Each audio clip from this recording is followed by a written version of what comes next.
What's up guys, Sprocket Sam here once again, and woo!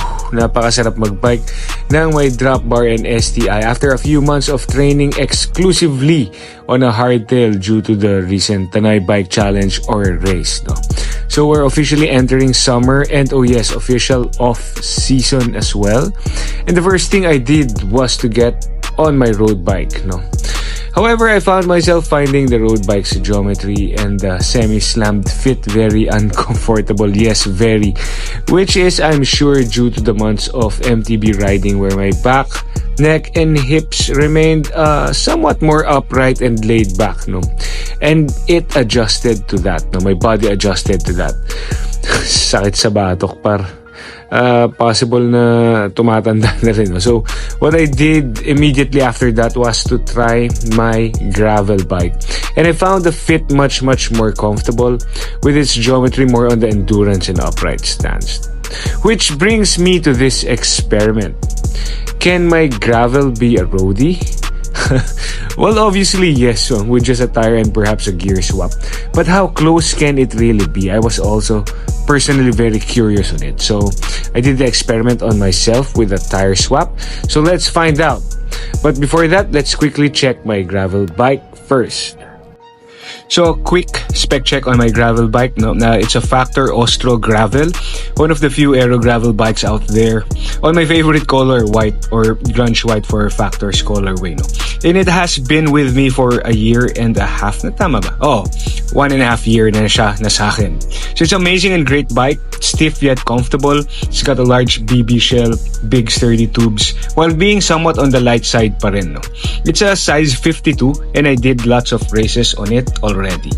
The group set is the Shimano GRX 825. It's a 2x group set 12 speed, and see, I'm not really a fan of setting up a 1x on my gravel bike. I kinda like my gravel bike to be a go anywhere bike, no? So keeping it 2x serves the purpose.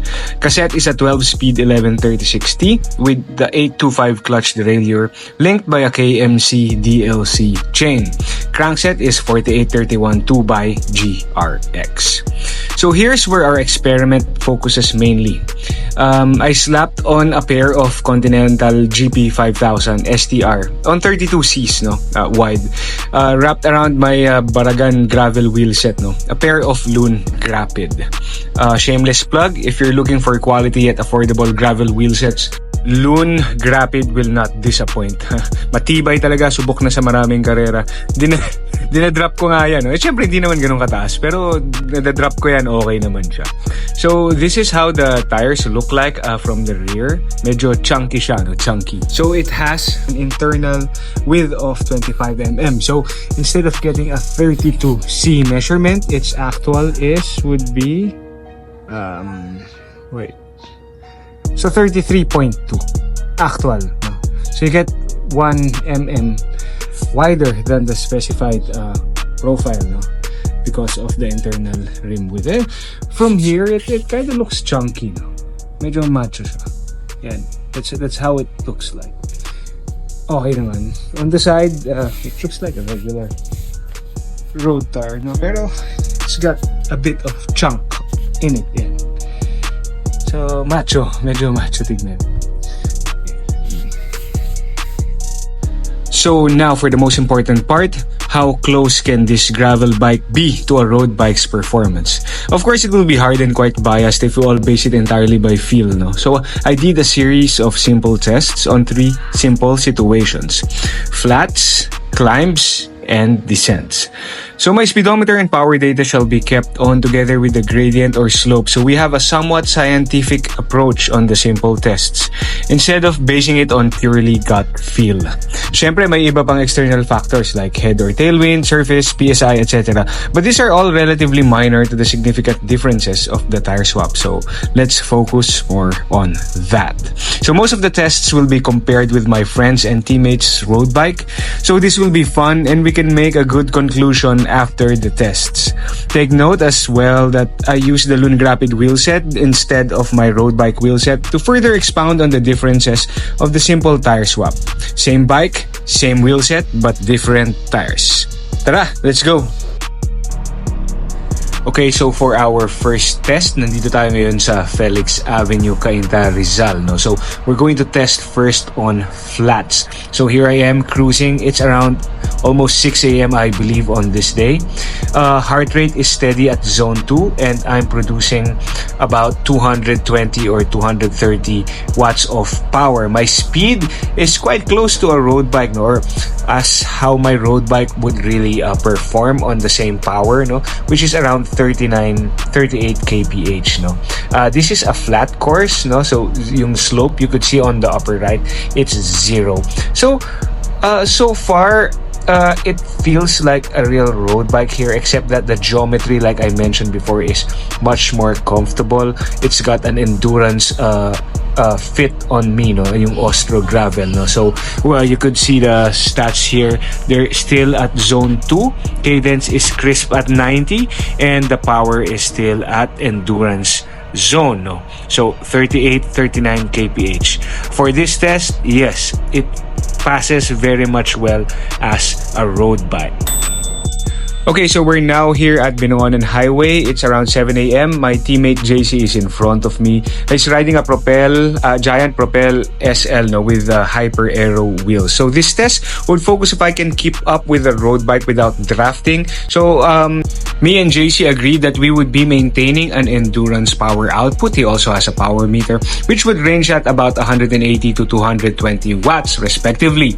So this went on for about 3 to 4 kilometers. Na tinopak lang yung heart rate ko, no? But this was at a solid zone 2. So yes, we passed the test. We were able to keep up. Okay, third and final test on flats would be with a group. So you could see Ralph, teammate ko, and si Miss Jennifer ng Opus Land Racing sa harap, and a few more other BYBS sa harap, no? So this is a peloton. They're drafting. They're on a straight line, but you could see me on the side. Nasa right side ako. I'm trying to avoid the draft to show you that I can keep up, no? We're at 37 kph right now, and I'm producing about 220 to 240 watts of power. Yes, no? So medyo nasa borderline zone 2 yan, which is consistent with my heart rate, no? So I can keep up with them. That proves test 3 passes. Okay, so that's 3 different instances for the flat sections test. Now let's try this setup on something that involves 0 watts, rolling resistance, and of course aerodynamics. Yep, alam nyo na, you guessed it. Downhill or lusong, no, descent. So this is very important as descents are our proof of rolling and wind resistance at high speeds, something that climbs and flats cannot replicate. This would also somewhat touch on aerodynamics, particularly on the wheel and tires profile primarily, and the frame's features secondly. So proceeding to test number 1, you can see me here descending on one of Rizal's famous routes, no? Mang Vic's downhill or papunta sa Marilake Highway. I'm with my buddy from way back, si Pareng Carlo, no? And I asked him to try to descend as he normally would, as I'll be doing a test. So I'm not sure if you've been looking at the speedometer since earlier, but I've been running at a speed very much similar to a road bike. So there's Carlo na ipit siya ng mga tricycle tsaka mga jeep, no? There are 2 other cyclists here on road. I'm not pedaling, so you could see 0 power, but on pure downhill, no, on pure aerodynamics, yun, pumadyak ako ng konti for momentum, but you could see me reaching 60-61 kph, and Carlo with his Envy SES 4.5 and Factor Ostrovam version 1 can be seen in front. Hindi naman siya masyado lumalayo. I can keep up. My speed, as you could see, is around 53, 52, similar to his speed. We're both not pedaling, if not at minimal only, kasi ito yung part na medyo flat, no? But hindi siya lumayo. He's still in front.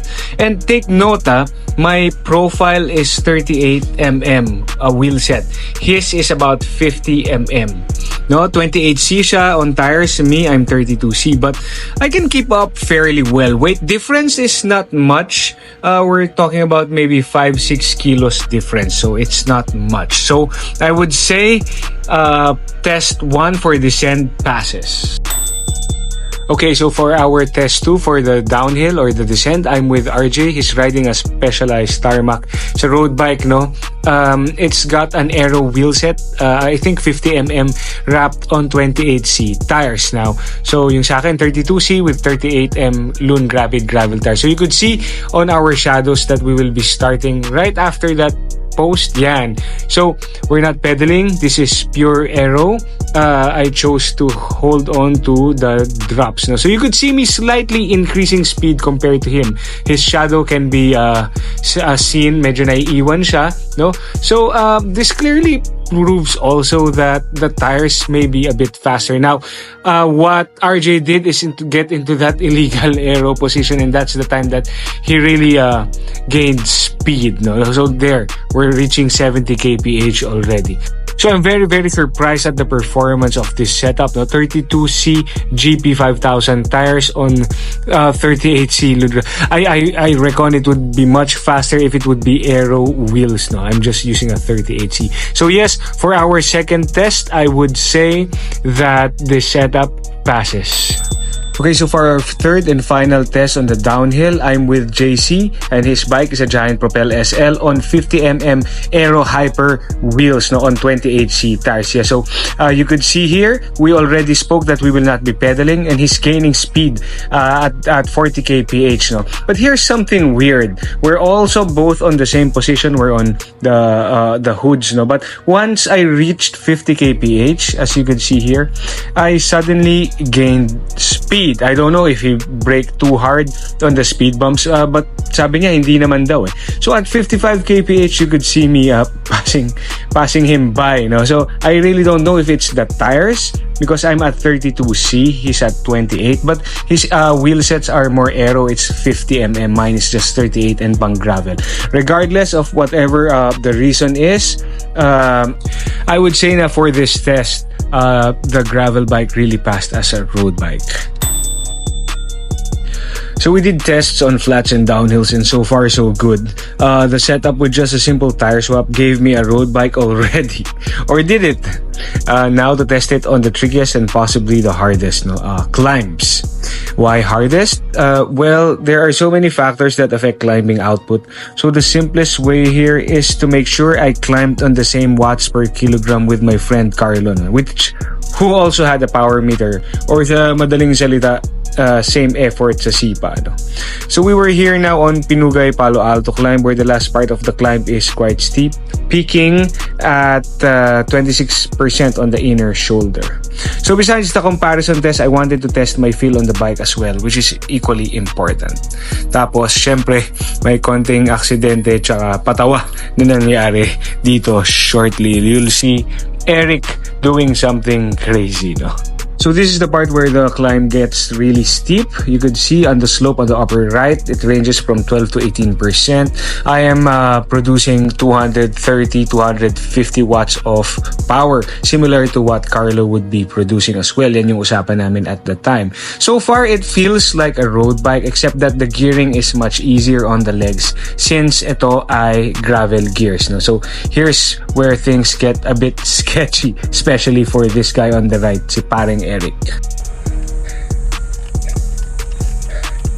Kaya tumuko dito! Pare! Tangi Eric! Karantado ka! Bulig! Butas na rin! Bulig na mo!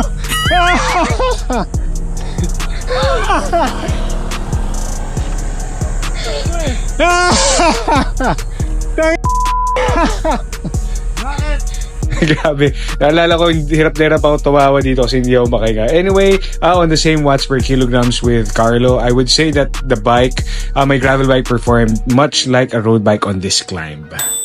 Okay, so second test for the climbs. Nandito tayo sa may San Guillermo sa gilid ng Morong Rizal, no? So may climb dito. Ito medyo matarik to. And you can see si Ivan, no? Nasa harap, naga-out of saddle climb siya. So he told me he was producing about 300 to 350 watts of power, which is very much similar to what I'm producing seated, no? So you could see my power dito. Sa part na to, we maintained an endurance pace na. And at that watts, no? 220 220, 230 at 9 kph on a slope of 9% grade. I would say it feels and rides like a road bike. Still, but finally, I'm with JC here in Teresa Climb, and this is the third test. Now, this is where things started to feel a bit different, no? So, JC is medyo sprinter to, mataas ang surge niya, and when he was surging, I can feel a bit of slack, no, from my bike. Hindi siya ganun ka nippy, unlike yung Ostrovam na alam ko pag tinayuan ko, pag medyo pinitik mo, no, talagang tutulin, no, bibigay niya sa iyo yung unsad na yun. So, for high power outputs, no, especially on climbs or sprints, I would say medyo sluggish itong Ostro Gravel, no. Medyo may slack siya, no. Dun ko unang napansin ang difference niya sa road bike. So makupad, medyo may konting delay, no, ang response, unlike yung Ostrovam ko na talagang pag piniga mo talagang iitsa ka niya paharap, no. So that's my first very significant observation, no, at high watts, no. So for climb number 3, and we can also say na for sprints and surges, no, I would say it fails, no. Medyo malayo siya sa response ng tunay na purebred road bike. Okay, so for our conclusion, after running my gravel bike through a full set of road style tests, no, climbs, descents, and flats, using the same wheel set but swapping to 32C GP5000 ST-R tubeless road tires, the results honestly surprised me, no. So across all 3 types of terrain, the performance was remarkably close to a dedicated road bike. On the climbs, as you have seen on the tests, no, I matched my friend's efforts watt for watt. Yun nga lang, no, on the final test, no, nung when we were doing the Teresa Climb with JC on the punchy VO2 Max Surge, that's where I felt the difference, no, compared to my aero road bike, which is yung Ostrovam, no. The gravel frame just didn't have that same nippy, you know, that snappy responsiveness when accelerating hard, no, when yanking through the bars, when sprinting, no. It felt a bit sluggish in those quick, explosive efforts. But here's where things got interesting, no. Surprise bonus, no. The 32C tires on the gravel wheels gave me more confidence and grip, and likely better rolling resistance, no, on rougher tarmac compared dun sa dalawang tropa, no, dun sa downhill test natin. 28C tires sila and aero wheels, but besides minimal, I think I was even faster, diba? I was actually faster in 2 of the runs, as you've seen on the video, no. Okay, final thoughts, opinion ko lang, So if you're an executive cyclist or enthusiast with a day job or business which allows you to train and do some weekend long rides, no, like me, which I think most of us are, or just a simple weekend warrior, no, wanting to ride with the speed of a road bike and have the option to get to the ruggedness of gravel every so often, no, getting a modern gravel bike frame and slapping road tires on them would definitely be practical, cost effective, and worth it, no. However, if you're the dedicated road racer or purist enthusiast type, no, participating in tours, criteriums, road races, especially road races, where every watt and weight savings matter, well, I would say that the gravel bike in this particular objective, no, of road racing down to the last watt savings does not even come close to a modern, full-bred road racing bike. Me? Well, I don't think I'll be doing any road races this summer, no. So this setup will be perfectly fine for me for endurance rides. So thanks guys, and I'll see you next time.